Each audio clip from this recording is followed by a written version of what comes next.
I think yesterday I was citing an example of 3 people in a room. By the following morning, 1 was dead. And the other 2 who were alive were arrested and taken to court. And as they were asking them, or as the proceedings were going on, the case was beginning to find one of them guilty. And they were going to make a pronouncement on him. You know what he asked? The one who's alive, he and I, we come from the same village. We've sworn on the Bible, sworn on the Quran, sworn on the sword, and yet I'm the one being found guilty.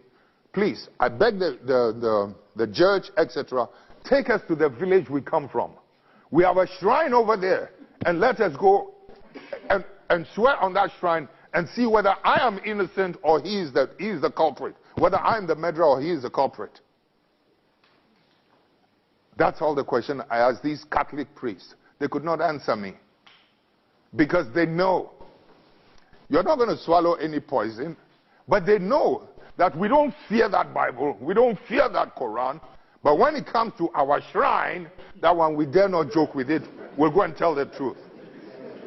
The white man who brought the Bible into my country, your continent, the Muslim who brought whatever it is, he is the same person who has gone and invented the lie detector test, the chemical interrogation test.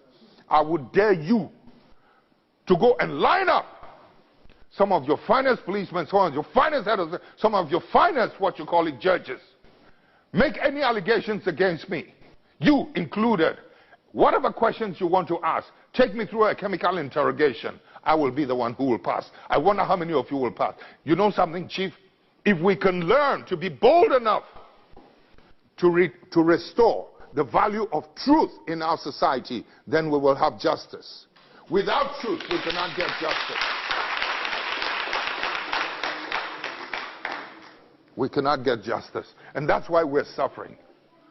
Truth is so important. Do you know what Gandhi said? I don't need Gandhi to tell it to me.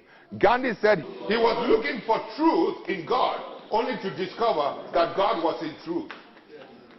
How beautiful. How beautiful. You know? So, Chief, when it comes to accusing me, don't forget, 8 generals, 3 former heads of state, painfully executed. I, Rawlings, will not turn around and commit the very crimes for which another man lost his life.